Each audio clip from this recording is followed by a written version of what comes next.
Greetings and welcome to this week's episode of the Pixel Crashers podcast, a podcast where we discuss our thoughts on gaming news. I am Angelus de Mortiel, together with Kev the Gamer. Okay, now that you're unmuted there. Hey, what's up, Kev? See, and I bashed Xaiphen. I bashed him, and you muted me. He's lost his praise. He gets no more praise from me. Fun times. Just seen the PCMR subreddit, man. I'm salty. And we also have, as introducing himself, MajorStupidity. Hey, everyone. And today we're joined by Travis in the form of Xaiphen. Man, you look a lot clearer, and your hair's a lot redder than usual, Travis. Anyway, we have Xaiphen here. But in any case, though, so this week we're going to have a kind of a fun little year-end podcast here. We're going to briefly discuss if anybody has had any interesting games, but we're going to try to get right into the news stories pretty quick because we have a lot of stuff to cover, including the top 7 Facepalms of 2015. Yes, I was advertising 5. We're giving you 2 bonus Facepalms because we care that much. Yeah. So has anybody played any interesting games, any new games for Christmas? Kev, your noob Christmas doesn't count. But I was playing Star Wars Battlefront, and the noobs were amazing. The noob harvest for Christmas was on point. It took a little bit for them to get into Call of Duty, though. Once they got there. Yeah, well, at least you weren't trying to play Battlefront, because apparently EA. They were all over Battlefront. My first hour, I had like a 1.2 KD.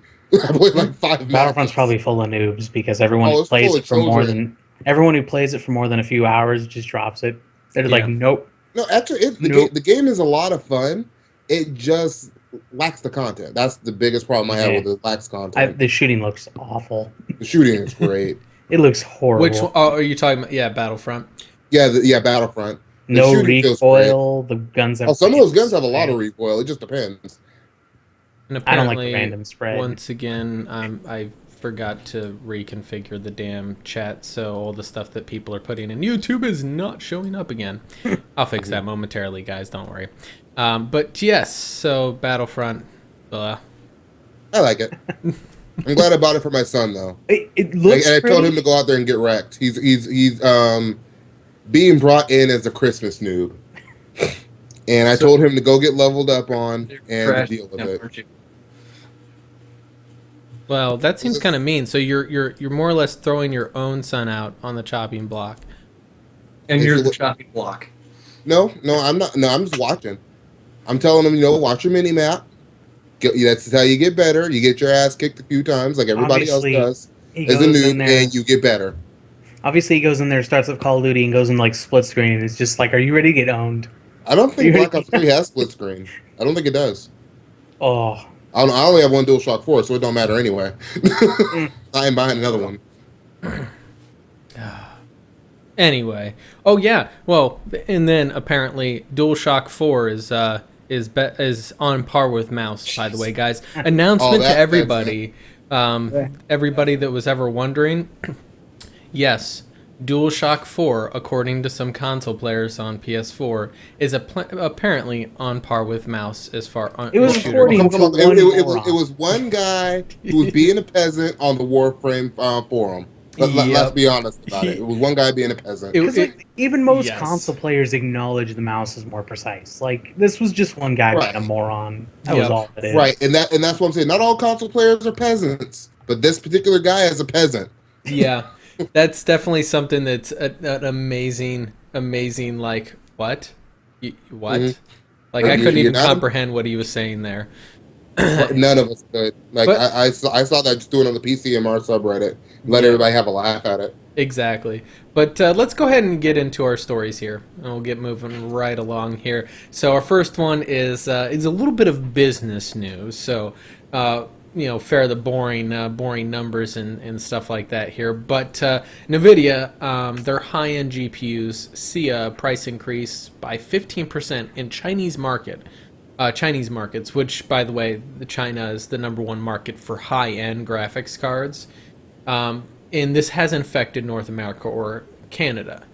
The rumors is that it's speculated that it was caused by inventory shortage. I'm having some issues with my camera.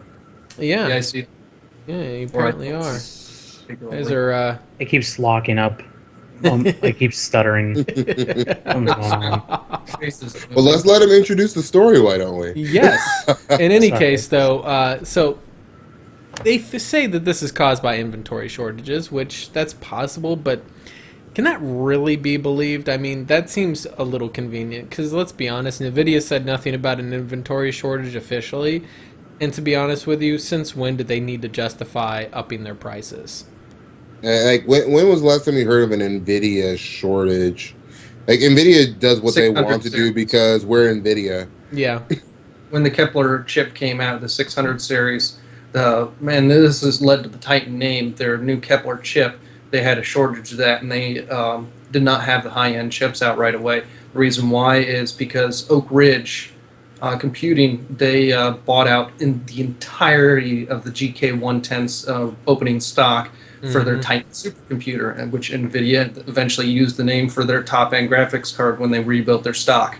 Yep. But it's and that's the thing is that now standard business logic is, of course, if you have a really high consuming market and you have an inventory shortage, increasing the price allows you to essentially make the same amount of money and have to ship less product because less people are going to buy it, but the people that do are going to pay more.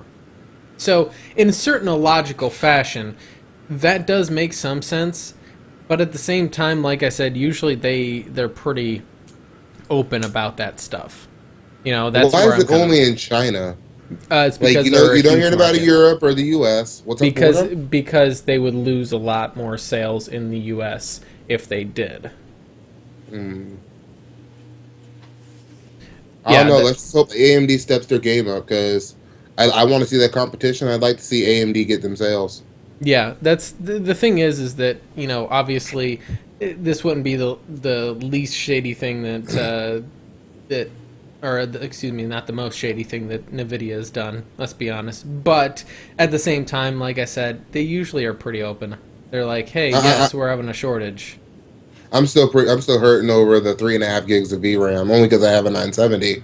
Not because it has 3.5 gigs, but because they were not transparent about it. Yeah, I can blame to a certain degree the whole disconnect between marketing and engineering. Because let's be honest there, if you've ever talked to someone in marketing, they tend to be grossly inept at being able to properly communicate what's actually going on. I mean, that's not their field. Yeah, so. No, they're not really designed for that. But I think there was an incorrect product sheet that got distributed somehow, whatever. But it's over with now. By the way, anybody who doesn't know, the 970 has, we'll say, 3 3/4 gigs of VRAM because that last half gig that it advertises doesn't work very well. Anyway, you're being generous. It has 3.5, and then the other half is for God knows what. Yeah, it's extremely slow. But the thing is most of the time. So. Yeah, you're not even going to use it unless you're playing at 4K, even at 1440p. Yeah. From what I'm hearing from people that play at 1440, they're not hitting it. Yeah, they're still sitting around 4K issues. Just if the games would use all of that VRAM, because there's some games that could run at 4K and still use less VRAM for what their output is. Yep, it all depends. And some games are heavier on VRAM than others, so on and so forth. Right. Yeah, whatever. Yeah. Anyway, I'm gonna go ahead and say that I have difficulty believing it outrightly, just because NVIDIA would be very open about admitting it because they don't care. They're like, yeah, we've got a shortage, so we're going to increase your prices. But you're still going to buy our product because we're NVIDIA. Well, that's like I had mentioned about the original Titan, the original Kepler series chips. They set out right upon the launch of the 600 series. Like, yeah, we have a shortage because Oak Ridge bought all our stock for their supercomputer. Yeah. But let's go ahead and get moving on there so we can get through these ones quick and get to the fun stuff. Although this is going to be a fun story. So, Christmas Day. We had a lot of threats from, at least 2 different groups about DDoSing all the major gaming services on Christmas Day like last year. The problem is that Xbox Live and PSN seemed to have been spared. No one DDoSed them, either of them. Except the issue is that they still had congestion issues that was preventing people, specifically in the eastern United States and Europe, from creating new accounts and making purchases in those stores. Which even surprised. Well, my whole thing is, it's 2015, guys, especially Microsoft. Come on. Congestion issues from Microsoft. Yeah, I don't know how they managed to botch that one. Yeah, that's pretty pathetic. But they don't hold a candle to Steam. Holy fuck, did Steam... I don't even Steam fucked up royally. I don't even know how. Essentially, what it was, from what I understand, now there's theories on what exactly happened, but it was essentially an account login caching error. Yeah.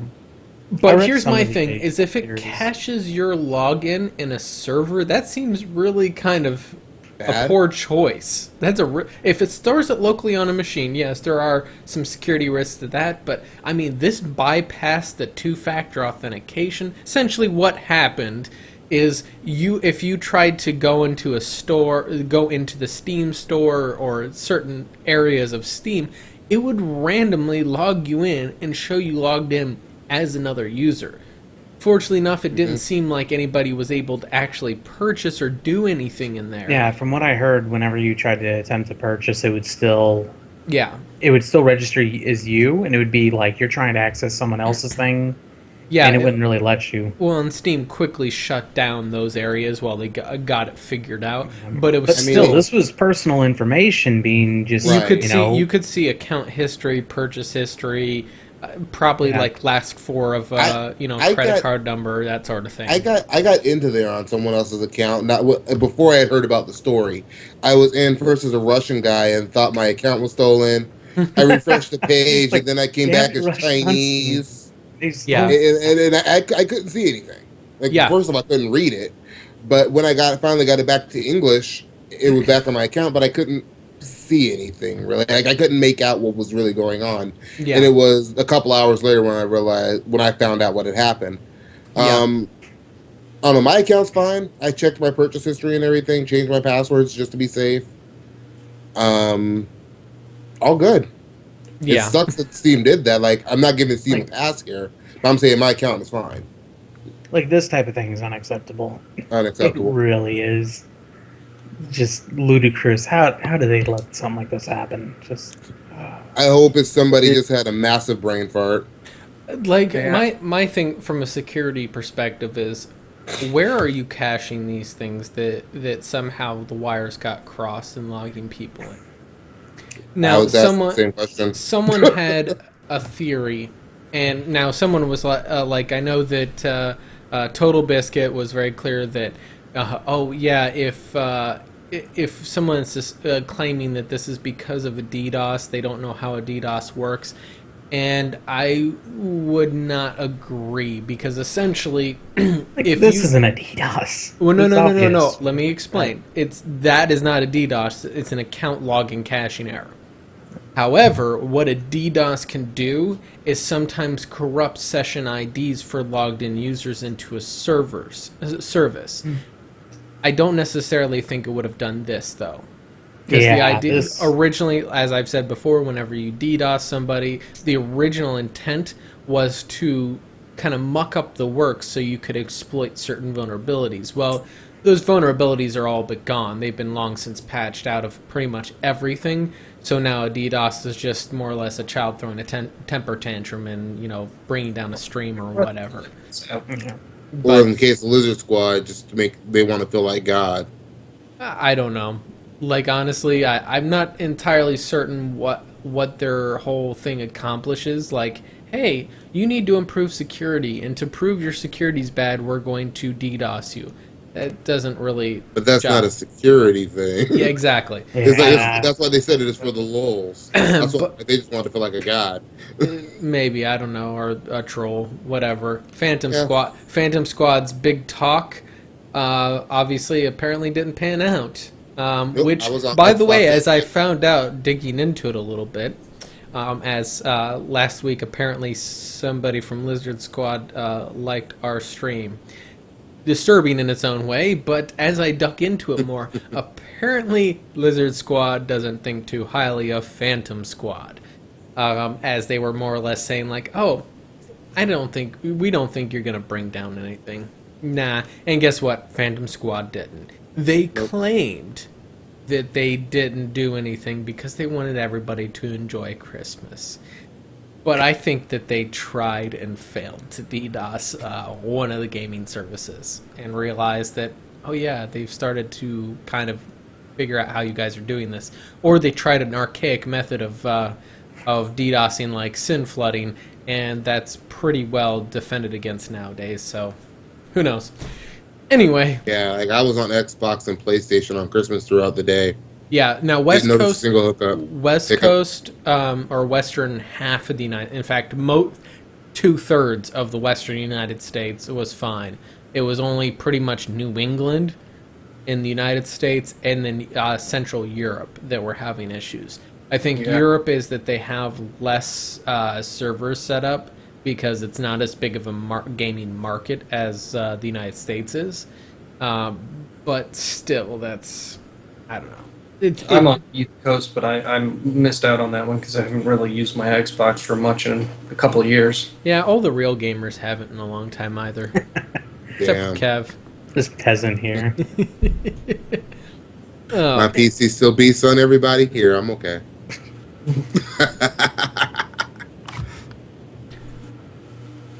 In any case, let's go ahead and get moving on to our last news story, so that way we can get to the real fun here. So, obviously, there was a tech demo recently by Regent Games and CloudGene, whatever, showed off a tech demo of the upcoming Crackdown 3 title, which, as far as I understand, I think is Xbox exclusive, but it may come out for PC as well.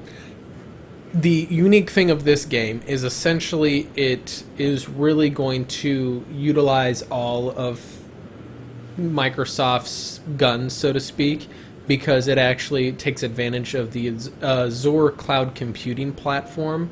So it essentially can offload certain processes in multiplayer games to servers, which have far beefier processors and a lot more bandwidth than a computer, or excuse me, than an Xbox does. And that's essentially what they're doing, is they want the multiplayer to have fully destructible environments, and at the same time they can offload to one server the geometry of a building and that being destroyed. Then another server can handle the impact to the rest of the buildings around it, so it has a very realistic feel. Now, that's a very what's the word? A very grandiose claim and aim that they have for this game.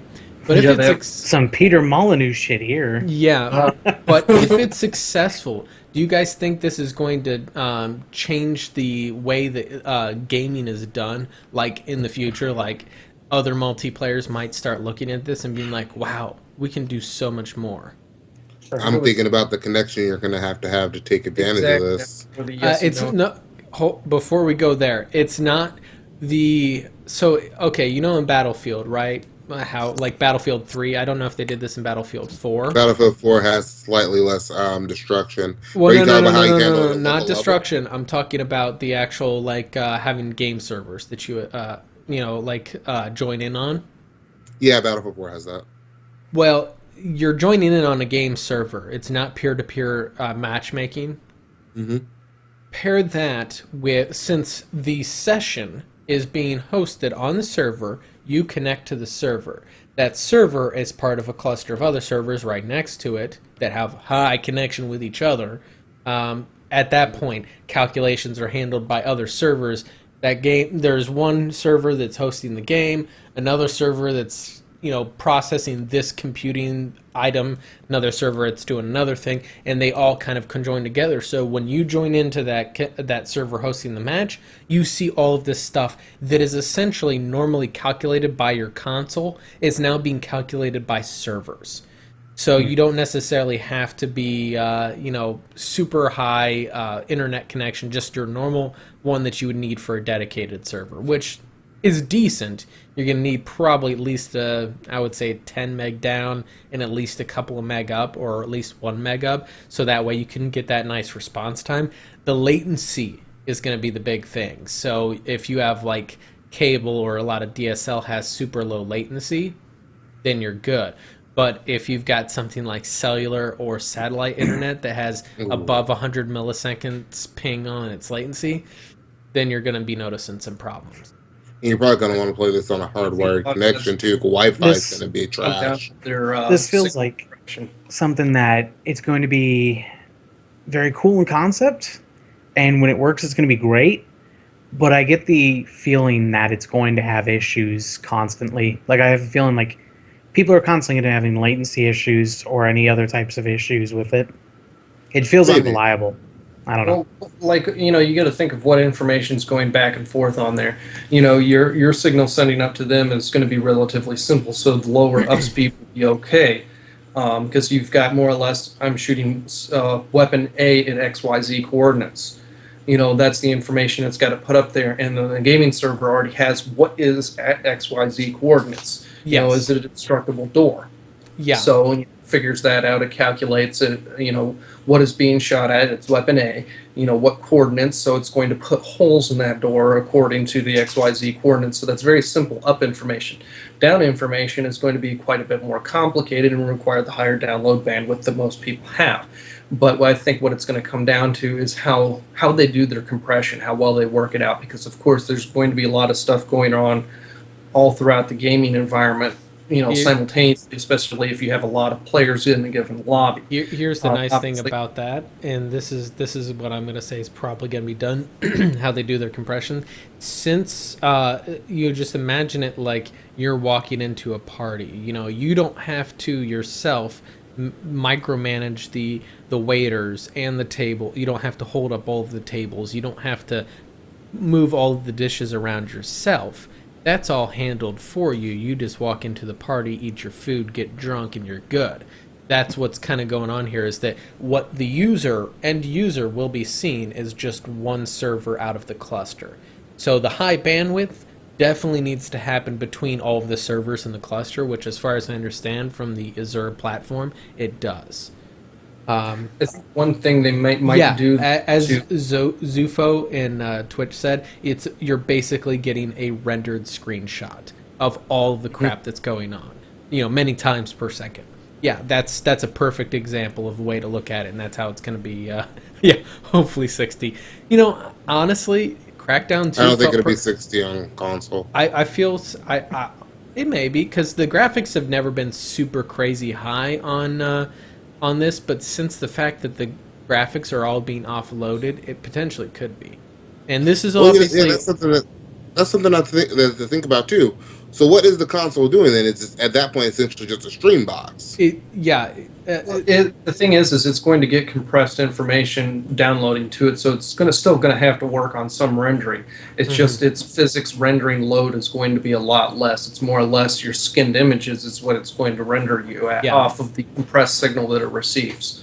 It's, if you guys remember, many years ago, I know Sean remembers it, 'cause him and I had talked about it significantly. Years ago, there was actually dedicated PPUs, physics processing units, that was essentially designed to be a third processor in the computer. You had a CPU. You can actually starts. Yeah, you can still do that now to a certain extent. I just recently looked up on this now that you mention it. Is like if you're running an SLI configuration, you can dedicate one of those cards to NVIDIA physics. Like in the case of NVIDIA, I'm not sure if you can do the same thing with AMD. I believe you can do it with AMD. I've heard of this. You can dedicate just one of those cards to NVIDIA physics. Yeah, and that's essentially the thing is that's going on. Is at one point in time there were 3 processors in a computer. There was a CPU, a GPU, and a PPU that you could have. Obviously, very few people bought into the PPU, probably because the name just sounded too funny for them to really take it seriously. But and now it's pretty much BPU. yeah, exactly. But they obviously, it was something that kind of just fell off after like very little time. But this is essentially like that. The physics, processing is being handled on an offloaded source. And essentially all that you have to do is render some basic video information for you to interact with the environment, have the some local files downloaded on your machine for quicker access, because that's how most online games work that you have a dedicated server with. Like, for example, MMO games, you have local client-side files that are on your computer. Then you connect to a server, and you are playing in that server with other players, but for quicker access, instead of sending full image files to your computer and full sound files, the server just tells your local client, your local game client, hey, pull up this file, pull up that file, pull up this file. And it just sends very basic information like that. Your client pulls up the requisite video files or whatever so you can see everything that everybody else is seeing. This could do some of that, but it's essentially the basic information being transmitted to the console is going to be more complicated than just pull up this file. So that's the one catch on there. There's one thing that nobody's mentioned about this yet. Data use. Now, like especially some people's better connections, like you can have somebody in your household watching a streaming like Netflix or something like that, and very competently be playing a game without any impedance on either one of those. This thing is going to have a lot higher bandwidth toll. I'm thinking probably likely on the download end, but on both ends on that, which could interfere with things like that. I don't see it as being a risk to certain people's data caps, because I don't think it's going to be anywhere near the data toll that video streaming takes, but it could impede people trying to simultaneously stream videos at the same time playing this game. That's actually why I mentioned having a hardwired connection. Yeah, if you're on fiber, Google Fiber or something with a super high bandwidth behind that, you're not likely going to toll that out at all. But I have a 10 megabit down and 1 megabit up connection. It barely streams a Netflix video at the same time I'm running a game. It competently does that. But if I were trying to run a game like this, it would be way too intense for it. I'm sure of it. Isn't this where, like I was saying before, the hardware would probably come in and it would at least get rid of some of that interference? Yeah, exactly. Yeah, this wouldn't be on a home network issue. This would be your internet connection issue. Like if you're just playing the game and doing nothing else, I see no potential problem with it. But if you've got other people in your household that are entertaining themselves with video streaming, then you might run into problems with that on some people's lesser connections. Yeah, and like the one thing about it is this game, since this is the first game that's going to use something to this degree, there's probably going to be some issues. Let's be honest. Yeah. There's going to be a lot of bugs with this. But the future of this is going to be very interesting. I think, as I was mentioning in Twitch there, that you can have things like offloading NPC AI to a server, or having an event calculation simulation running for an MMO, or even offloading all of the physics in an MMO so it doesn't have as janky hitbox detection like a lot of MMOs do. Usually they are very poor for interactivity because the physics calculation is very difficult. But so like I said, I don't think Crackdown 3 is going to be amazingly good. It's going to be very interesting. I think it's going to be the game after Crackdown 3 that's going to be amazing. I mean, it's good to see innovation. Let's see if they do Battlefield 5. Yeah, right. Come on now. I don't have much hopes for this. Well, the Azure software is available for everyone. Oh no, it's and the thing is EA is in real good with Microsoft. But here's the thing.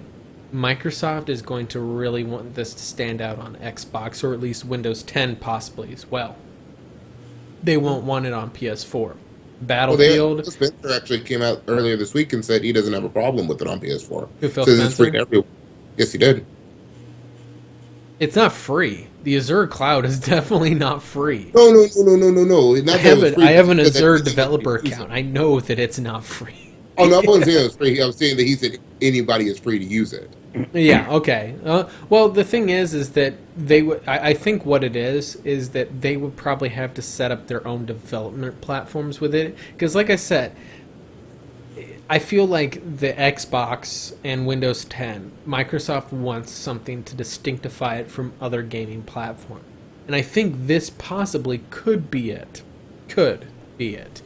That much remains to be seen if it's this or something else. But I think that they're not going to necessarily do any favors for any competitors as far as using this setup for their games. Okay.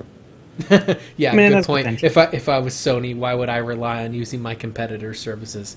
Yep, that Because your competitor does it better. Microsoft. Well, no, they could go to Amazon.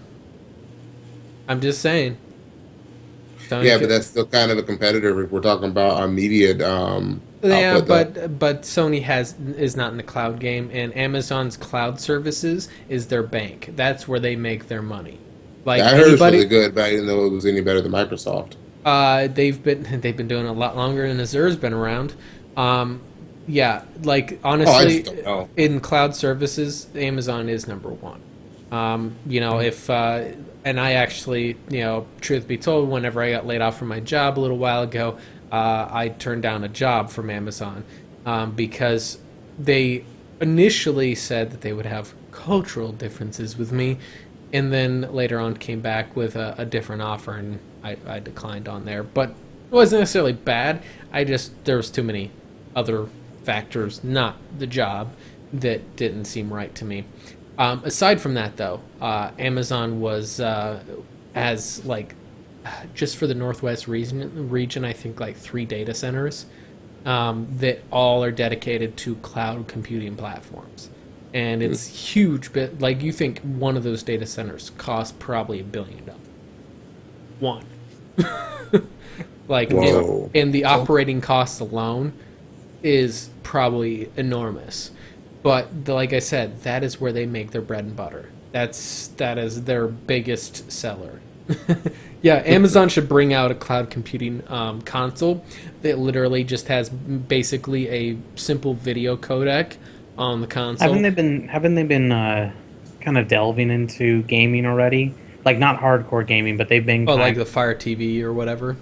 yeah, they had something where there's like they have their own almost like controller setup that you can use with it, and it's more Maybe that's casual the Fire games, but it's still kind of it's It's Okay, like Fire the TV. NVIDIA Shield or the Apple TV. it's They're not all kind of the PS4 same. yet, but It's more you know. like the Apple TV, I would say. The NVIDIA Shield, it actually can connect with your computer and do stuff with your computer. Those guys. Right. Well, I was meaning in terms of scope. They've shown not interest though. They've it's shown clearly they're different. wanting to kind of delve into the market a little bit. Yeah, Zufu. No, there will never be a death of the single player offline experience ever. The No. reason why I say that is because while yes, some of these now Crackdown, by the way, has a single player. Crackdown 3 will have a single player. This cloud computing stuff won't affect that single player at all. It's only for the multiplayer, because the single player, they don't want the fully destructible environments, because you have to actually do quests and stuff there to complete the game. But so there's a few games. Even with that in mind too, the biggest IPs out in the wild are mostly single player games, single player focused. Yep. All of the biggest games that you could think of. And as Single far player, maybe you could think of Mario as like a couch co-op kind of thing, but yeah, everything is still focused around single player. They're trying to bring more multiplayer. well, No. the thing is that while I kind of, at the same time, most single player games that are single player focused won't need any kind of online DRM stuff. I do definitely think that they're going to, like, people look at online DRM and say, "Oh, this is anti-piracy. I don't like this." Well, at the same time, there's also other facets of constant on connectivity that are actually useful to like a lot of games, not necessarily single player. And while we're talking about online DRM too, praise to Ubisoft. They removed their always online requirement recently. I saw it on Uplay a few days ago, where you used to kick you off I remember kicking me off of AC Unity because my wife accidentally unplugged my modem, kicked me out middle of a boss fight. And now they say, you know what, we're removing that. Thank If you want to go off out into the mountains for the weekend, take your PC, play the game. That was Yeah, awful. it was bullshit. I tried to go play Far Cry, or I started playing Blood Dragon a while ago after I'd gotten it was on sale, and I remember right in the middle of it, and Uplay loses connection. My internet's fine. I know for a fact because everything else is still streaming. Steam stay connected. Uplay just randomly disconnected, and then boom, my game shuts down. And it's like your shit shut down, and you're punishing me for it. It's like fuck you, Ubisoft. Fuck you. Well, nope. Origin, in respect, Origin does that. Kind of does that too. I've had not Origin disconnect, and it hasn't. Oh no! See, Origin definitely does that. Like for example, you boot up Dragon Age Inquisition. Was the first thing it says connecting to EA servers. Oh yeah, when we were moving 2K does this it too. year, Yeah. I remember getting my system set up before we had our internet all connected, and I went to go play Inquisition. I tried to start up Inquisition. It's immediately like, can't authorize with Origin. Like, nope, you're not playing your game. And I'm just like, yeah, bullshit. Sons of bitches. 2K is bad about this too. When I play NBA 2K, I like the My Career mode. It's single player. You build up a character. It's like an RPG. Mm-hmm.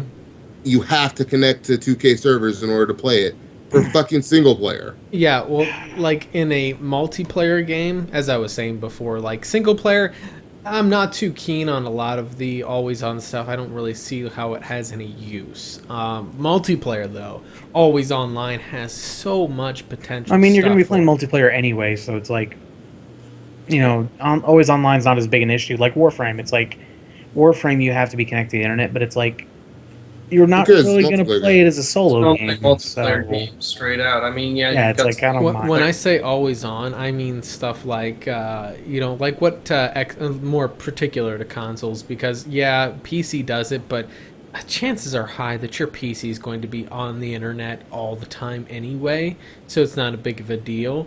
Console kind of there is a steady push towards always online gameplay for some games. Like if you see, like especially the trend of multiplayer only games have kind of pushed that. But at the same time, you look at, say, The Witcher 3. There was no always online stuff with that. One of the biggest selling titles of the year. Fallout 4.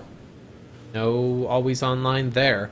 So there's still a lot of developers out there. It seems mostly EA and Ubisoft want to push this because they think that somehow it's going to make an industry standard. I feel like always having online for them, it opens the gateway to other forms of monetization. Yeah. And I think that's the end game there. And I think they were trying to combat piracy on PC, and they realized that people were going to pirate the game anyway. Well, I think Ubisoft. No, I think EA. To get around the DRM. It seems like EA is one of those that has, like, they'll still do DRM some too, but they've kind of realized that piracy, they're not going to stop it. I think theirs is mainly monetization. Ubisoft now are the dumbasses who are like, always online, we're going to stop pirates. It's like, nope. Well, if you think of it this way. Ubisoft is starting to catch up. Ubisoft's had a really good 2015. If you think about how much everybody hated them in 2014, it's just because everyone else has a little better, up more than them. Well, yeah, Konami's been fucking up royally, but I think like their ports have gotten a little better. They're improving Uplay every quarter. They're really damn late. Here's the major thing, though, is that one of the things that you look at what you don't oftentimes consider is an always online device. Your smartphone.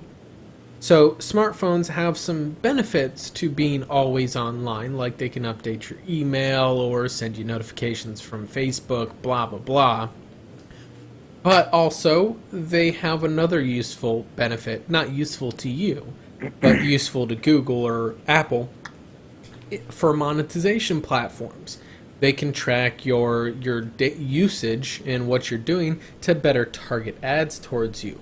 Well, I don't think that EA or Ubisoft is going to be turning, like Uplay or Origin into a marketing platform.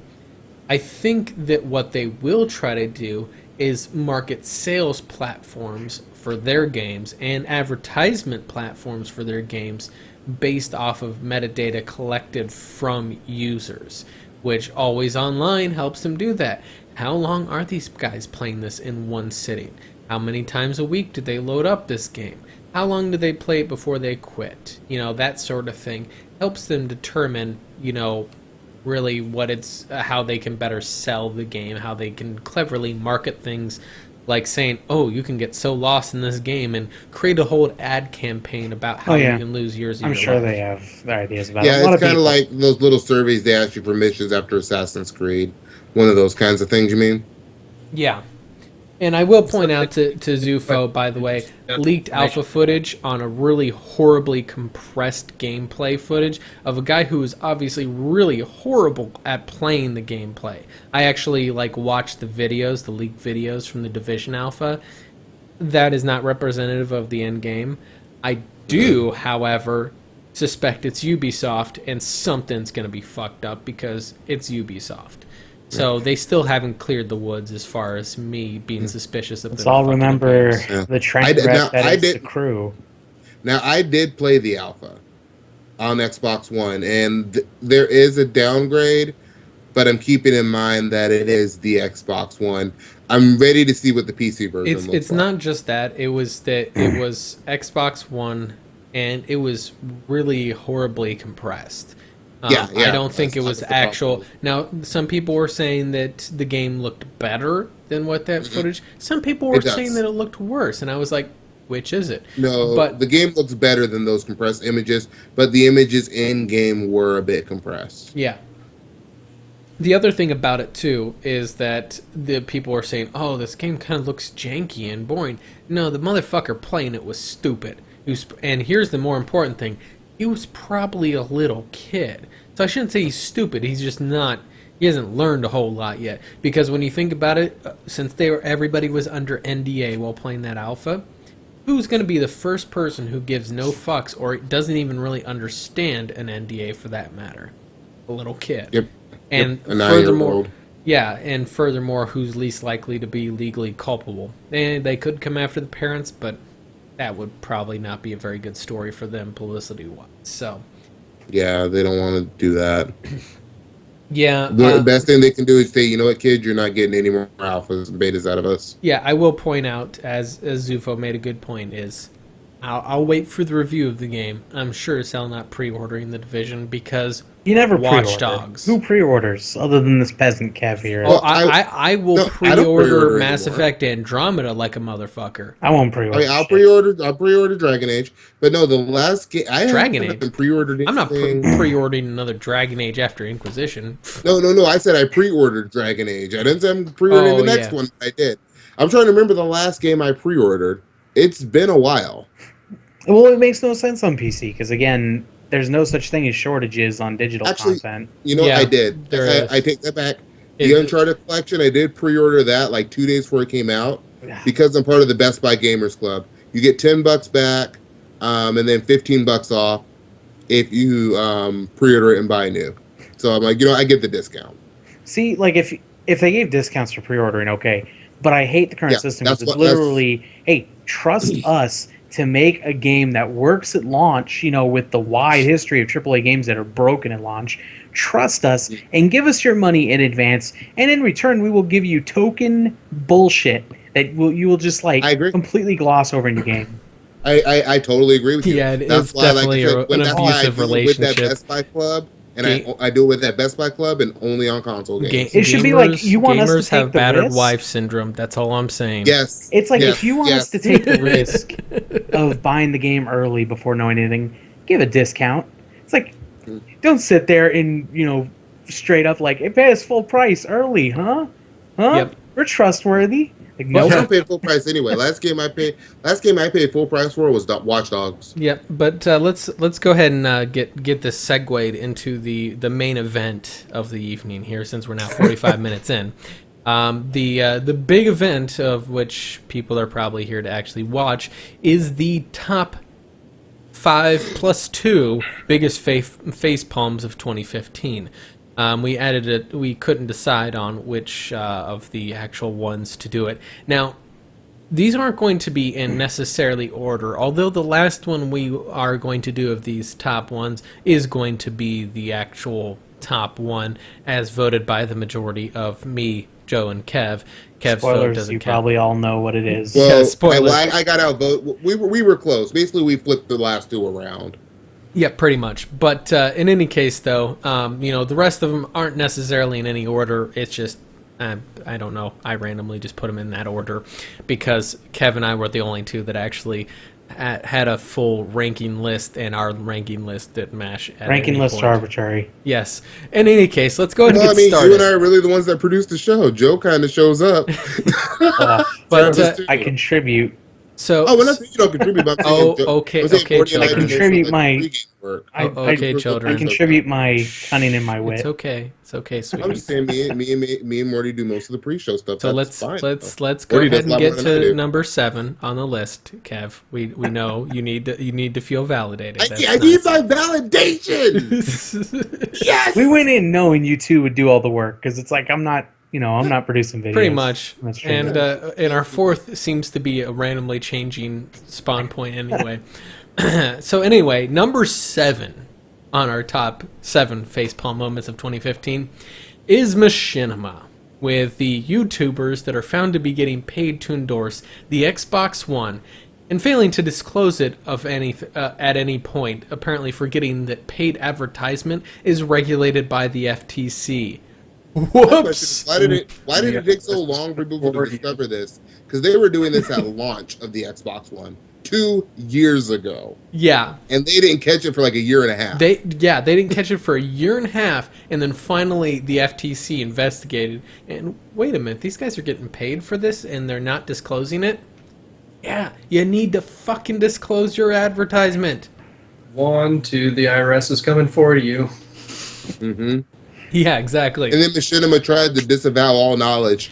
Yeah, they knew what the fuck was going on. Hey, listen, We didn't know. if you're going to be a multi-channel network like Machinima is, you are therefore responsible for the legal actions of the people that you signed. That's what's in the contract. That's why people sign with MCNs. Yep.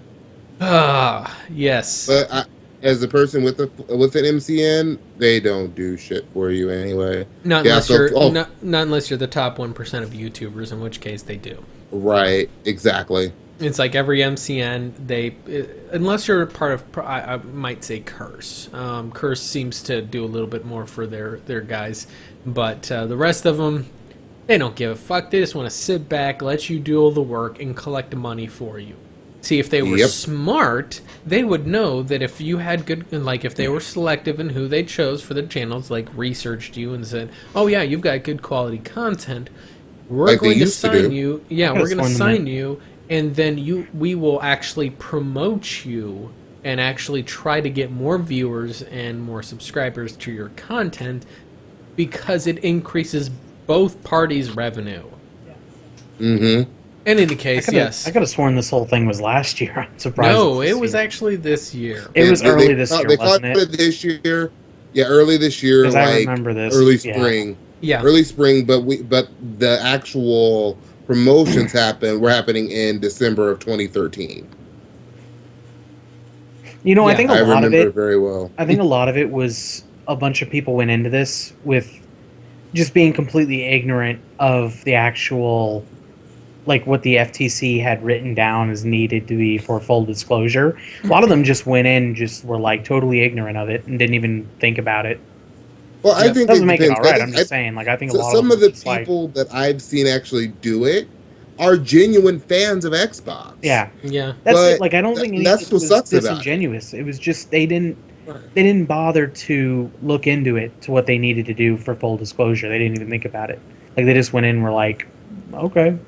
You know, I think I wouldn't have had as big a problem with it if it were people that were genuinely fans of Xbox. I think this is more on Machinima. I blame a lot of Machinima. it's on Machinima. They should be they they should have should been be watching this training more. people a little bit better, having good information for it. They're Before I ever got into YouTube, I researched the living fuck out of all of the legal sides of it and what to do and what not to do. I didn't go in with my pants around my ankles like a lot of the kids that get into their Minecraft videos nowadays. You have to be very, very careful. Right.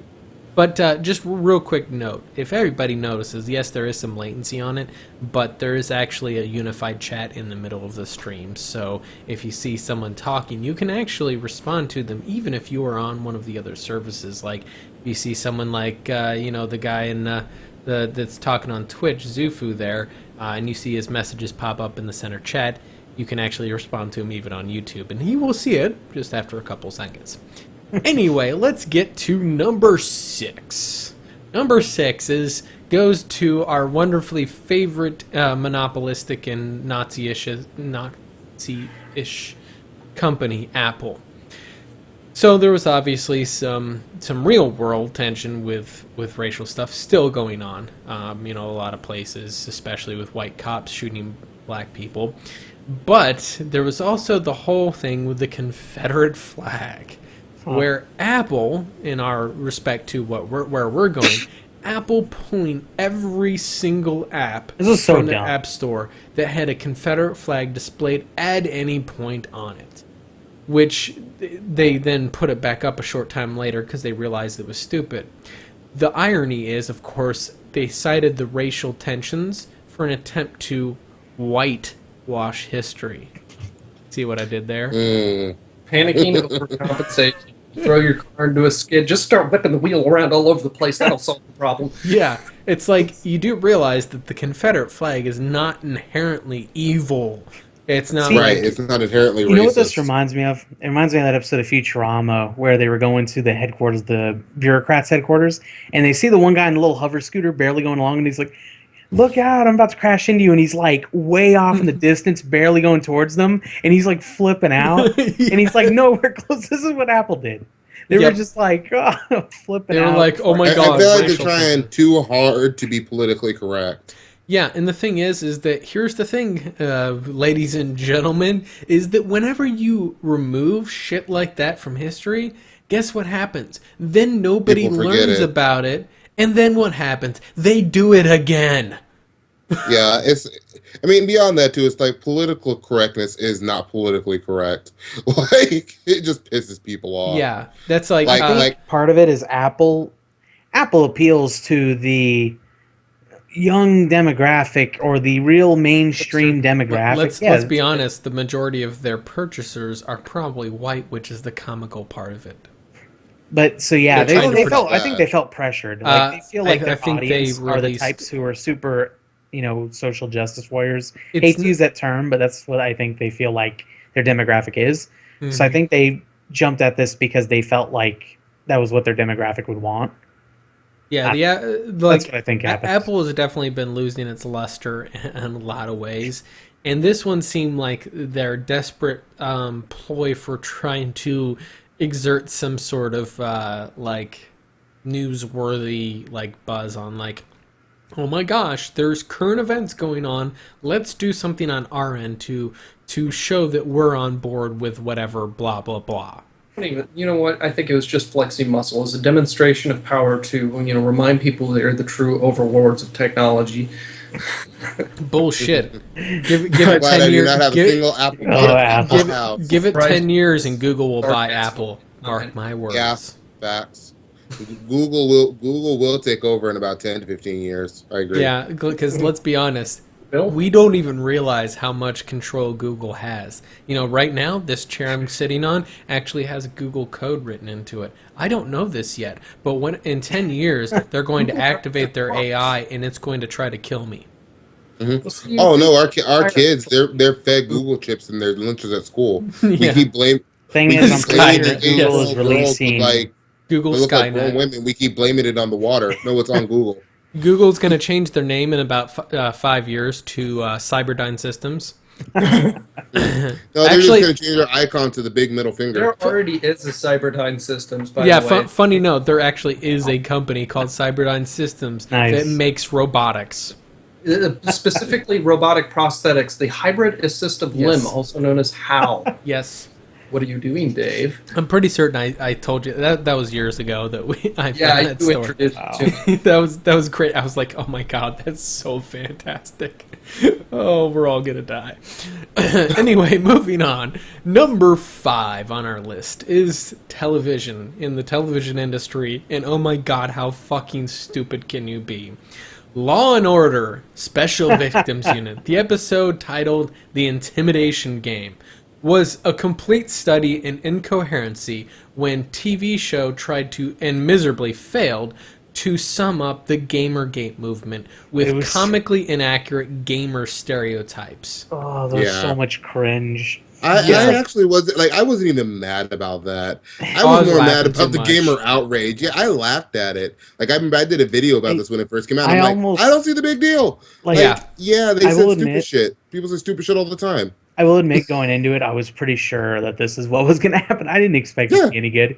I knew it was going to be full of a bunch of outdated references, Yep. and like the whole time, I'm just like, do they actually think we talk like this? Mhm. Like at one point, one of the characters unironically is like, "Well, we level up" or something like that. I'm like, "Oh my god!" It's like no one says that. Yeah, Exactly. Or whenever the one guy said someone's a failure at life, and I'm Oh like, god, the it was. fuck is wrong with you people? Exactly. You know, no. Here's my the thing. biggest problem is the whole There. thing felt like it Forced? was obvious that the woman developer was supposed to be kind of like a hybrid of like Zoe Quinn and Yeah. like Anita Sarkeesian, and I'm like, those women are awful. Like they're fucking Yeah. awful. I'm someone who is very against, like, I would be considered probably on the side more of like social justice wars almost. Like Yeah. I'm very liberal about that. But even I'm like, those women just take advantage. Like they have played out Yep, they're everything fear Yeah. mongers to build and themselves they're- up. or They're as they're often termed, awful. professional victims. They're fucking Right. awful. They are cancerous. I like that. Like they are cancers. People need to stop doing shit for them. The They gotta thing, just stop by the it. way, Sean Stone. Shout out to Zofu. Yeah. By the way, Sean Stone.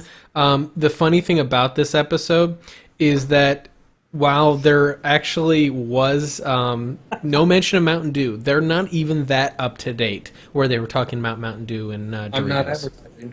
They Yeah. were at a Call of Duty tournament or a mock Call of Duty tournament. Oh god, I love how outdated the games look when they show them. Yeah, they look like PS2 What- games, now, like late here's- PS2. I will note, guys, that is not the first time that's happened. There's another Oh, no. show called NCIS that actually had like this gamer episode. Now it wasn't gamer. Law and Order's related. done it before. This wasn't their first gamer Yeah. episode either. They've had one. What's funny is Law and they were Order is one of just my as favorite cringy. shows, but this episode was just stupid, and I love the show. It's just, Mm. ugh. It's just like, and particularly It's so Special Victims low Unit. effort. Yeah, that It's just one was half-assed. so low effort. It felt like the writers going It in. was so out of place. Like Yeah. as somebody who watches the series, It feels I like they saw were. that episode and I saw everything else. I'm like, At what point you have Ice-T explaining like new references? Like, what does that mean? But- What is which that kind lingo? of- The whole which thing felt kind of like. disappointed to me too, because Ice-T actually likes games. Yeah. Like he has the whole COD clan going, and to see him like just watching this shit, I mean, he's sitting there facepalming the whole time, like they pay me way too much money to complain. Exactly. He's like, Yeah. I'll keep getting that money, but this episode's still awful. That's one of the things, You know though, he was. shows that go on for a long time, they run into Simpson syndrome, so they just like struggle for material, and they come across SVU's something been that the doing writers Yeah, know nothing about. SVU's been that way for the last couple of years. Instead A lot of their using this episodes- interesting thing called research, they go, "Oh, we'll just throw in what we know about it." Like, Yeah. "Oh, this is hacking." A lot of their episodes, if you. Hey, I'm not allowed to do that. Neither are you. Because when I do that, they get on me. But yeah, a lot of their I think episodes they on gave a warning first. a lot of their episodes are like, if you look at them and you keep up on current events, a lot of their episodes, they're like a couple months late, but they'll be about something that actually happened, their kind of take on it. And that's all this was. They felt pressured, and I think the writers went in and they were like, we don't give two shits about gaming, we don't know fuck all about gaming, So we're just gonna like take whatever we find on the internet and just cobble it together. And then you got this yeah. To monstrosity. just vocalize what I They typed had there. swatting in there and the horrible Oh my swatting God. attempts. Now, like I said, all that really needs said is just watch their credits. Their credits still look like they're out of the 1980s. That's Yes, really they do. all you need to know. That should tell you everything about the show. Hey, I like the show. I still love the show. But yeah, no. Stay You know what? tuned. Extra This credits episode did a is Columbo is video on it. next. Extra Credits did a really good video where they compared Destiny to Law and Order, and the fact that it's the type of thing you go because it's low effort. Like you had a hard day at work, you get home, and it's like SVU. You can just go watch SVU, and it's like you don't have to think It's about it comfort very food. much. Yeah, it's like comfort food. It's like that's what Destiny's like too. It's like you just get That's what home they and it's called it. They called it comfort food. yeah, Honestly- I'll just hop on there and I'll play, or I'll hop in there and watch an episode of SVU. I don't have to think about it. I prefer NCIS because I'm entertained by Gibbs a lot more because I know so many of They them. they both kind of I fall. know Into, s- they both fall into that. Yeah, category. I know so many Gibbs. In fact, I know a guy that almost had the same name as Gibbs, but it wasn't Gibson. Gibbs. No, he's nothing Gibbs. like Gibbs. Jibs. It's Jibs with a J. Gibbs. No, Gibson's nothing like Jethro Gibson. No, oh no. No, he could be farther. That's Anyway. so weird. Yeah. In any case, moving on to number. What are we at? 4? 5? 6. 6? Or 4, yeah, 4. Yeah, No, we're Law and Order was 5. yes. Yeah, so we're at number 4. Number 4. Yeah. Hideo Ooh. Kojima. Hideo Kojima. Good Oh. God, this guy loves the media. He's so great. So fantastic. You all will be ashamed of your criticism of the scantily clad quiet from Metal Gear Solid 5. Because needing to breathe through your skin is such a deep and Spoilers. complex reason for having a voluptuous female character in a bikini with ample jiggle physics who loves to bend over in front of the camera all the time. Come on. In the helicopter. And- If I you just like say titties, so it didn't even bother me. I no, like no, titties. no, no, I no. found her. There's found her nothing less- wrong with fan service. Go for it. Just don't try to fucking play it off like it's feels- some deep philosophical reason for it. Exactly. Come on, just be like, hey, feels like- it's a naked chick. Cool. Plus, I Yeah, feel exactly. like, Photosynthesis. Is there a nudity whatever. mod on the PC version? of course, there No, is. the best You know, mod, there's the best somewhere. mod for Metal Gear Solid 5 is the one that swaps Quiet for Revolver Ocelot in the little rain scene. watching Ocelot roll around playfully in the rain is fucking great. I'm just gonna. I still haven't played Metal Gear Solid 5 yet. When I pick it up, I'm just playing the nudity mod. Just have Quiet being naked because that was Honestly- his intention. Honestly, let's I be find honest. Quiet probably would have been more attractive if she had more clothes. Like she is so revealing that it's just like it's so ridiculous you're not even turned on because it's just like this is nonsense. What's that? What's Like, that, my fucking Xaiphen? sniper in the Afghan desert. You look at something like this. It's like you look at a specific character. It's like you're cool. You're impressive. I'm drawn into you based off of a given situation. You look at that. It's like you have no place here. You do not. Yeah, Yeah. you're in Yeah, the that's not military. Quiet. You're Does not like the other. you're even in a worse- military organization. You're doing military things. Hey, I'm naked. She's the worse military fluffer. is- Come on now. Yeah. What's even worse there- is she's there even to fluff after the this, people. Well, yeah, no, Even she's after the this- distraction. She's the decoy, even though she's a sniper. That's She what I just- said, she's there to fluff the enemy. yeah. They're like, What's oh funny is- my. even with their Exactly. justification and everything, you can unlock like outfits for her, and they're like a couple of them are literally just body spray to turn her either silver or gold, and it's just like this makes no sense. Like what the hell? Is this? Metal Gear doesn't make sense. Yeah, no. The thing is that while that gameplay is one of the best game, like most solid feeling games, Kidnapping Simulator, 2015, as everybody's established. Yeah, the story. There's no, honestly, it doesn't even take itself seriously. Hideo Kojima doesn't take it seriously. Nobody cares about the story, really. But, yeah. Shyamalan twist. Yeah. Which is sad 'cause Spoilers for Quiet- everybody there. Which is sad because Quiet like outside of her visual design, is actually an interesting character. Like, well, at least interesting in the context of the rest of should the be game. ashamed for criticizing her being scantily clad because she is such a deep and complex character. I feel like it just detracts. And it looks so like we lost much. Kev. Yeah. Okay, guys. Well, now that we're free to talk about what we want. Anyway, moving on. Yes, that was a major facepalm.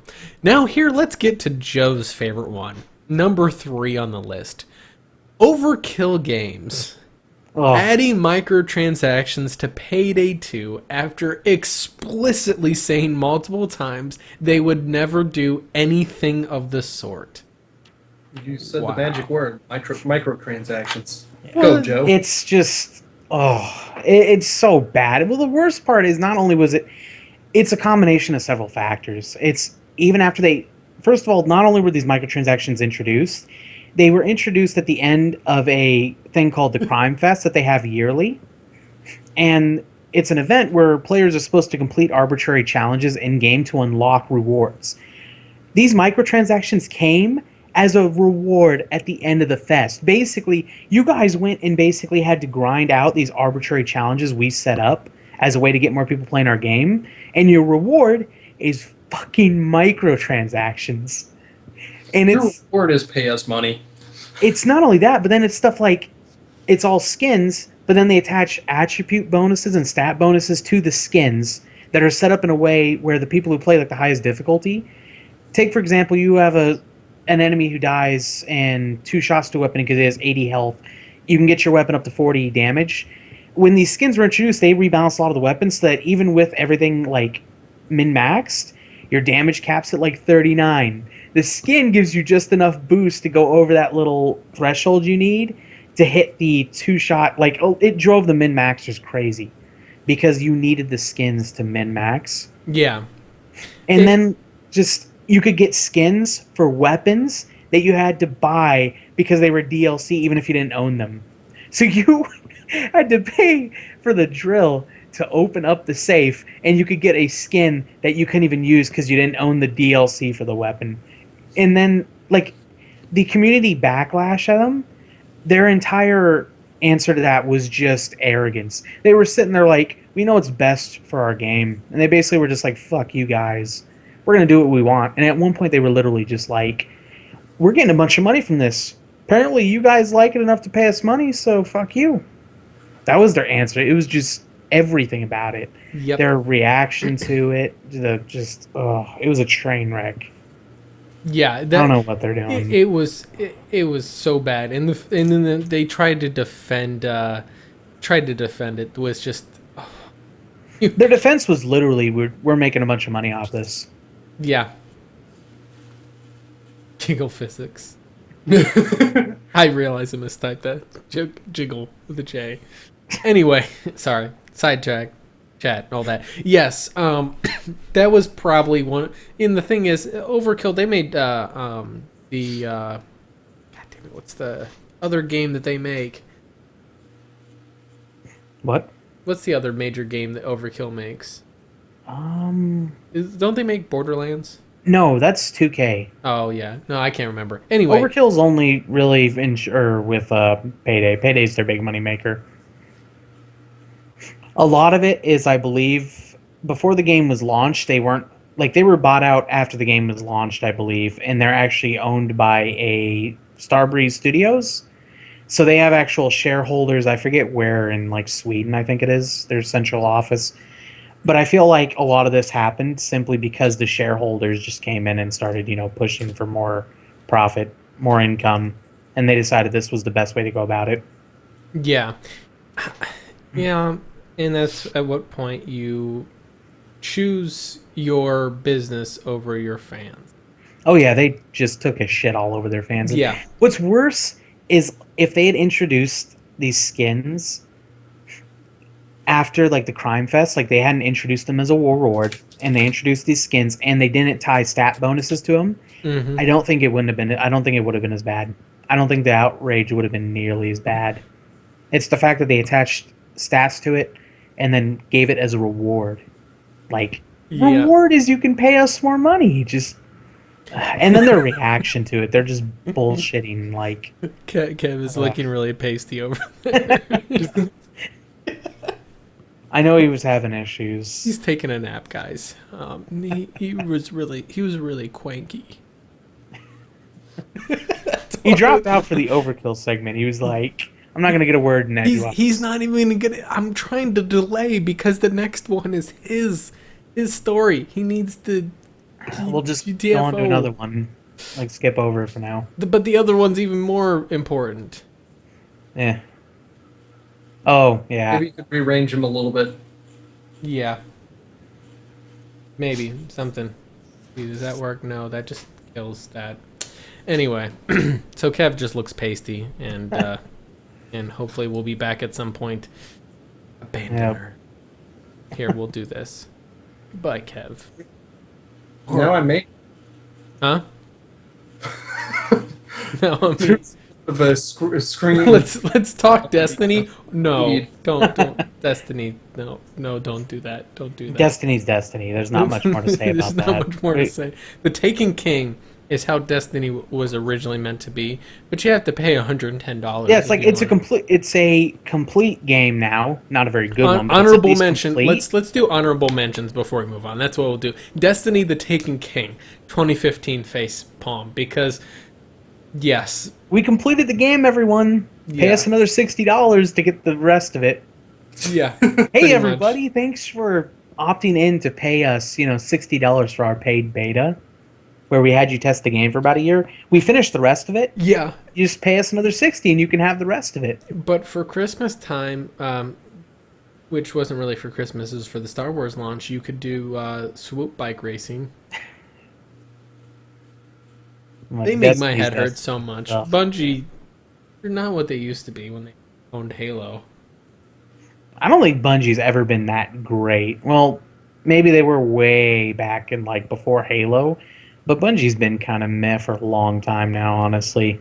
Their goal was Halo 3. They Yep. completed that. Microsoft said, "You're not done yet," and half of them said, "Yeah, we are. Bye." And what was left, there you go. Yeah, Sean is bringing up every stream apparently as some sort of You know what? protest because it's his signature, I guess. Listen, Sean, Destiny is okay. Okay. I don't care if Taking King's $40. It's still paying $40 to complete the game. That's bullshit. Welcome back, Kevin. You're looking a little bit less pasty $40 is now. not much better than 60. I'm not going to get into that. I'm a little pissed off. I had a family emergency that apparently couldn't wait an extra 15 minutes. Hey guys, that's okay. Shit happens. Anyway, we delayed talking about Destiny as an honorable mention to this list so we could bring up the next one on the list. No, so where are we at now? 'Cause We're I at missed the number last segment. 2, which is Rocksteady. Oh, so I didn't get to talk about Overkill. I just heard you guys bashing my game Destiny. I liked it. I like the Taken King. It's the Taken King's actually all right. The problem is that they still it's basically releasing the game early as a beta almost and going Right, its yeah. full price The for way beta. they did it Taken was King kind of bad. is basically them completing the game and then charging everyone $40 to get the rest of the game. Agreed. But Like, once Taken you get King- Taken King, like the full Taken King, and It adds everything as a story. package, it's actually a really good experience. I Yes. still think The problem is the year one content without it is trash. I still think Before we still move think the on to gameplay's number not 2, very though, good, do you but- have anything to add about Overkill, though, Kev? I haven't touched Payday since they did that. Actually, I considered deleting it off my Steam now that we have that delete feature. Yeah. Because fuck Overkill. Yeah. They introduced Pay to Win and then said, well, fuck you, we don't care. So fuck them right back. No Vaseline. It was just a combination of a lot of different factors. Sandpaper. Let that And I sink put in. like you 100 said sandpaper. I put in like 170 hours into when it you, after when you I say got no it from Vaseline, sale. I say with Interesting. sandpaper. Let that sink in. Yeah, but that hurts both people. No, sandpaper's only one-sided, buddy. Yeah, I guess how you're looking at it. Anyway, so number 2. Like Pinocchio. Yes. Number 2, Rocksteady. Outsourcing the PC port of Batman Arkham Knight turned out to be one of the biggest blunders in recent video game history, causing And this is WB where we disagreed. causing WB to pull the game from Steam for over 6 months while setting a high bar for refunds in the newly introduced Steam refund system. Mm-hmm. The Steam refund system is the only reason They they pulled pulled it the game from Steam. Otherwise, it would have been Right. up there. They would have been just like, Mhm. we know the game's broken, guys. We're working on patching it, but we're too And busy you know what's making funny now? DLC. More to the And you know point. what's funny now? The game actually worked really well. I put a video up of it a few days ago. Yeah, no, it's Running good it now. basically without the NVIDIA game works, lock 60 frames per second, no dips. It's still probably one of the worst Batman games of the series. Well, here, I'm just going to throw this... It's pretty decent. It's better than the original. No, oh, But it's not one of no, but it's not the Asylum's worst. better. No, here's the I thing. disagree. The one thing I will say that's a very valid point that I like to make very clear about this. The money that Rocksteady and WB saved by outsourcing the PC port probably ended up costing them 3 times over what the money they saved. Agreed. In the, Agreed, and that's the why I think this 6 is the months biggest of fuck no up of sales. 2015. Yeah, it's definitely one of... Outsourcing like the PC. That's why I think it's actually the number development? one fuck up. Well, the thing But- is that Or- singularly, it is a Those- number one fuck up. But the next one we'll get to in a little bit after we're done with this one is not I think just everybody one knows what the fuck other up. one is. Nope, we're not going to talk Everybody knows about what that. the other one is. Nope. Oh, yeah, they We're don't talking know about what it is. Rocksteady. We're talking about Rocksteady. Yes, Don't talk about we Rocksteady. want to drag them along? They want to know Anyway. what number one is, but we're not going to tell them yet. I still think that programmers should develop for OpenGL and just as their source, and then after that they can easily put it on everything with much less issues. Yeah, that makes more sense. Yep. Sean Stone, do not buy into Star Citizen. It's vaporware. That game is never going to be They complete. just That released the, that is also never another another- honorable mention on our list is Star Citizen, but that's been an honorable mention on biggest facepalms of the past 5 years. So Like, I feel bad for all the people who paid into it and were optimistic. It's like that game's never going to be done. It's like it's not. Mm. It is they vapor. they This actually is the released reason an why Morty ad. doesn't do early. This is the There's reason Morty doesn't do early access. Yeah. No, Hey. did you see, guys? They actually released an ad for it. Yeah, they released an update for it too. I saw Level Ugh. Cap showing. Well, for it's like you usually want to release an ad once the game is finished. I will be shocked, beyond belief, if that game is ever complete. You want to charge people money once the game is finished. It's too ambitious at this point. That's the problem, they and were that's why it literally- won't be they're done. promising them Yeah, that. it's all new as thing. Sean put it. It's a study in a hype train. It's a hype train social experiment. They're making a hype train, not an actual game. You'll This see is the reason- a doctor's thesis on it, in a year or two. Yeah. Hey, I was gonna ask. What's the no Vulkan? Not OpenGL. People should code with Vulkan. That's OpenGL's successor, by the way. Although it Oh, got, okay. Did Broken Age come out this year, or at least Yes, maybe the second? episode 2. Episode 2 came out in February. I want to It's bring still up not completed. that I feel like that's another facepalm thing. Well, they finished people- it, but yeah, it took forever. Here's the problem: people need to stop crowdfunding Tim Schafer. As much as he's made some great games in the past, that guy does not know how to manage money. He does not know how to manage money. well, the dude that runs Cloud Imperium Games for that.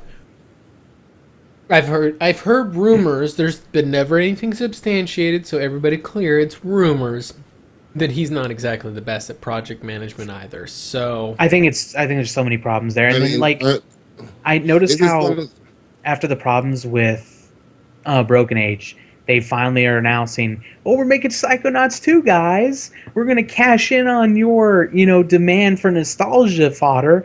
And I'm just like, that game's gonna be awful. People are gonna get so pissed off when that game comes out. I want to go back to Morty's point where he said he's not good at project management. Isn't that one of those cases where correlation it does equal to causation? He sucks at project management. That's probably why he sucks with money. No. That's not correlation equals causation. That's not what that's saying.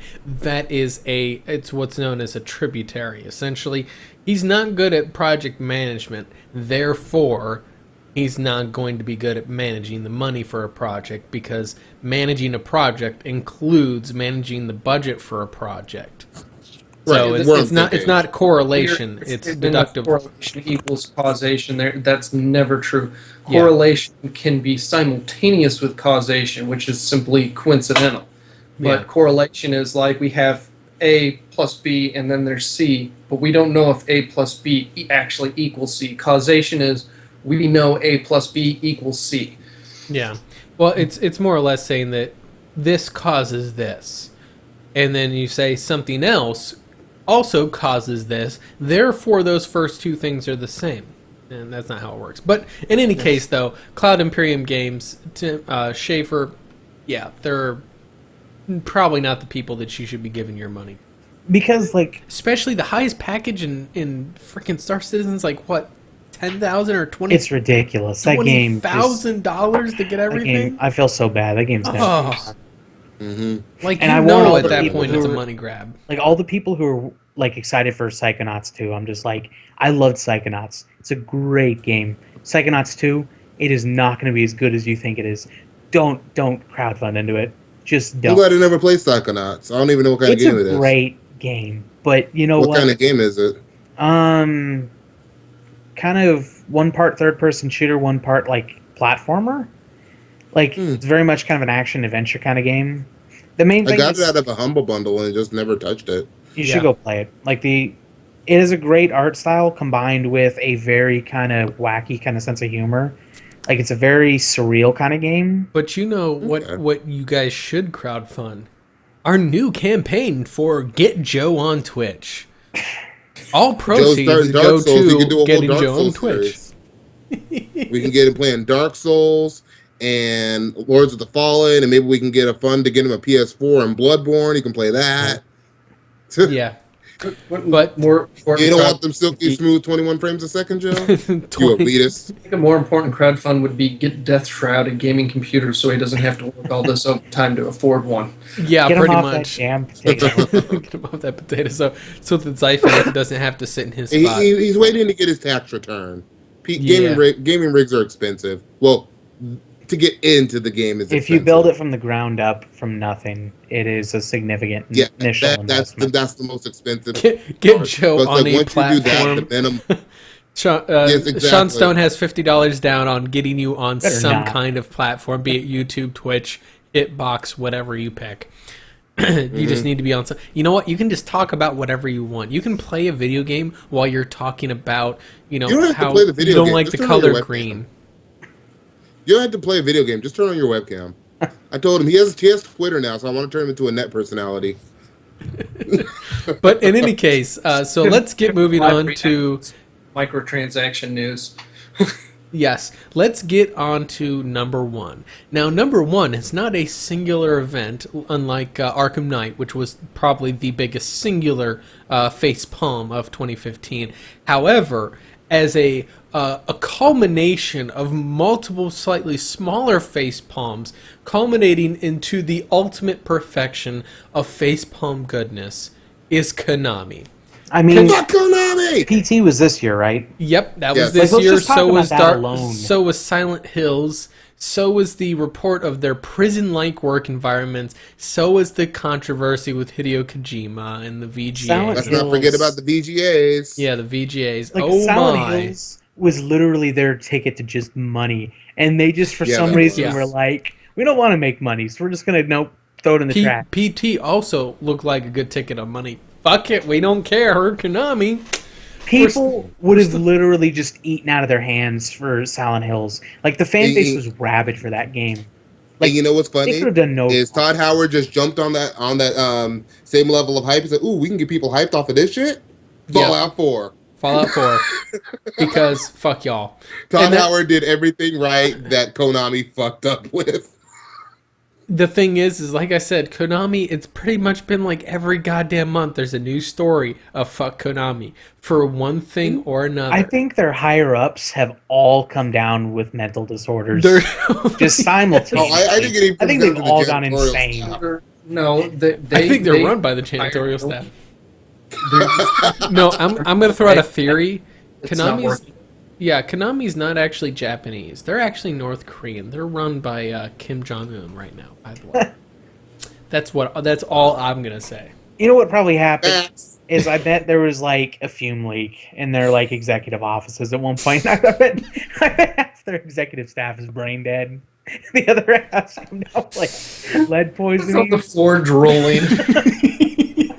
I mean, at this point, a room full of preschoolers could probably run Konami better than Konami. There's the is doing. assistant taking notes. At the notes consist of. How do you spell that? Is that or I'm not really sure. There, it's kind of.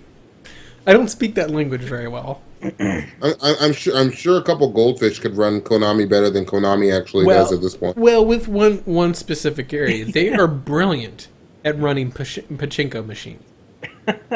Into the ground. I have no faith in that business venture either. I don't even. I used to love Konami in the 80s on the NES. They had so many good games. I don't know what happened to them. I think you're right. Like a goldfish. Remember how there was a thing on Twitch where it was like goldfish plays Pokemon, where they had literally set so when a goldfish like swam in a certain area, it would input a command on it. They've done that, and they've done like Twitch plays. I bet Twitch could run Konami better than Konami does. Yeah, they'll have like with the trolls and everything. Yeah, and I'll also say, just as another honorable mention, that was kind of linked to the Konami debacle because one of the issues with the Silent Hills was actually relating to this news organization. Another major facepalm, was just a little side note, was Kotaku. Kotaku's story about the the cost of games journalism that they put out in 2015, which was essentially the editor of Kotaku bitching and complaining that they got blacklisted by a bunch of developers because they continually have issues with leaking pre-launch game footage to everybody. Rather than just reporting on it, they leak it silently in the background. How dare you blacklist us, Bethesda? And on top of that, they were horribly biased and have no ethics whatsoever. Like the fact that this is the reason people are going away from like mainstream, like the big games media sites. Like people have been going away from them because of this. Yeah. I mean, I'm thinking about it like I'm a big business. And I trust you with my business secrets, and you leak them to my competition, to the world, and I blacklist you, and now I'm the bad guy. How does that work? When they what level of stupid is that? Yeah, when not everyone realizes like they have it set up in such a way, like these, the games publishers. The reason they don't announce games early on is they've had it very calculated when they want to announce certain things.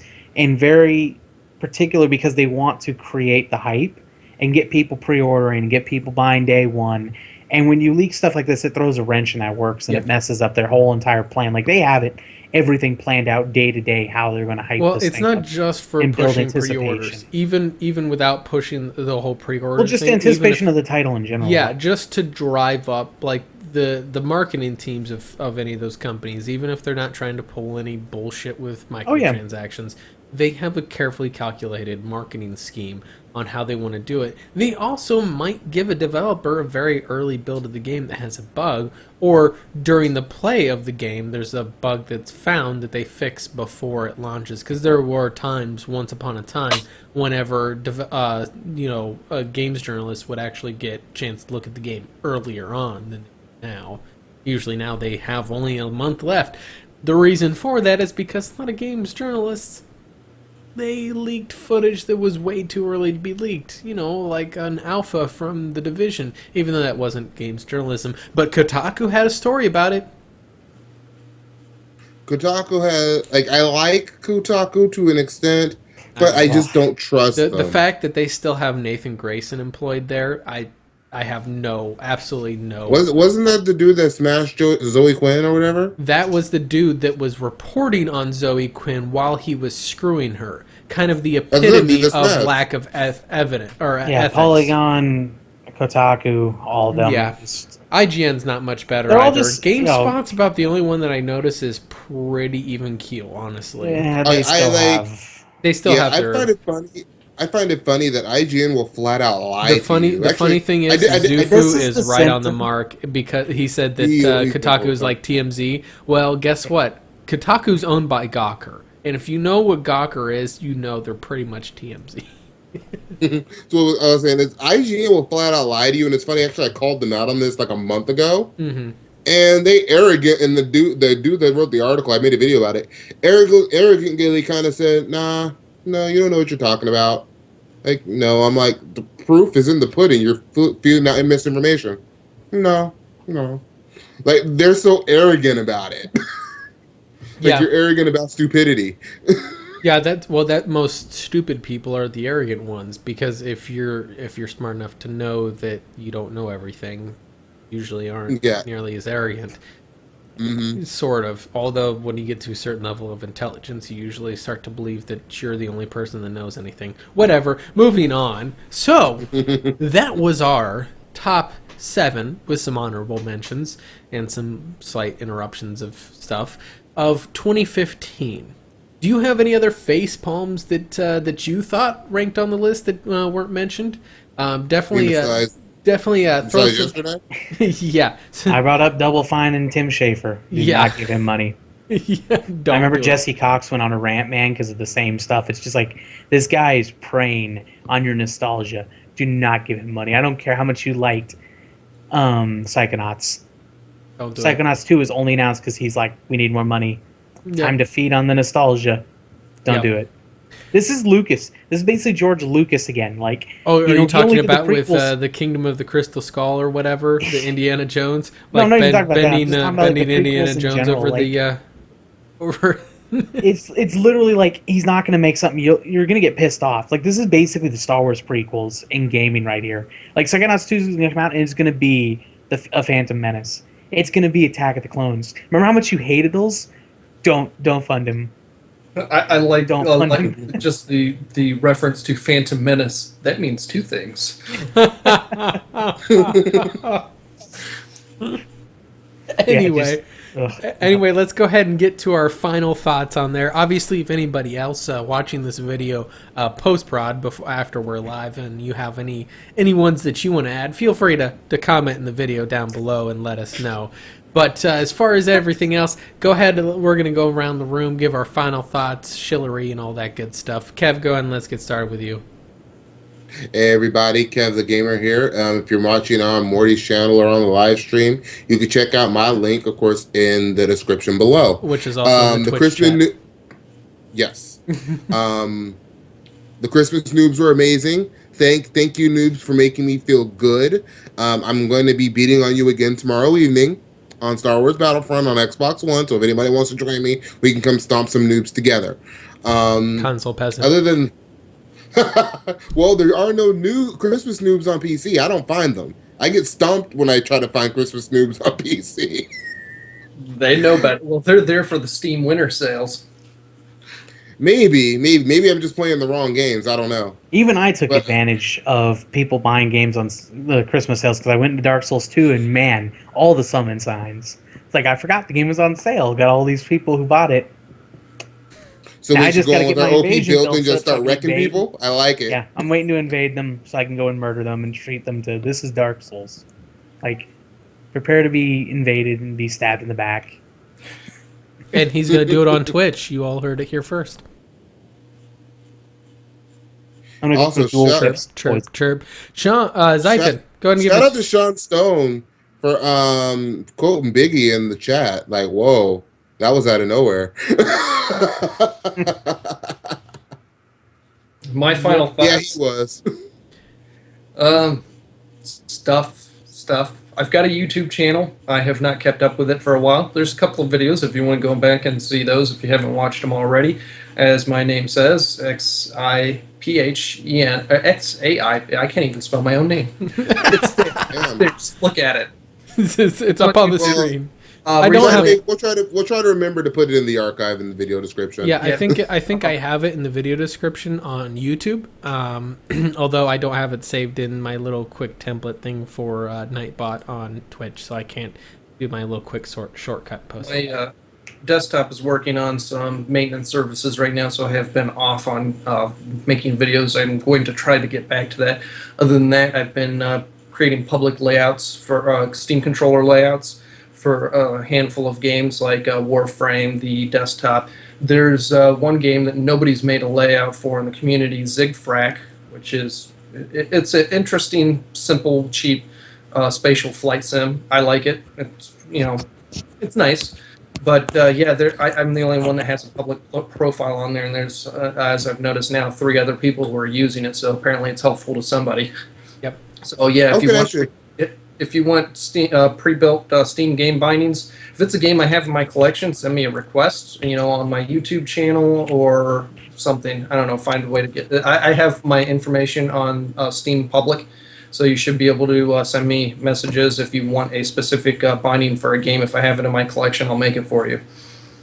I was going to ask, how's the Steam controller working out? I might pick one up this weekend. I'm thinking about grabbing that with Steam Link. The more I use it, the better it gets. Hold on. This is the answer that you need to know. Quiet for a second, guys.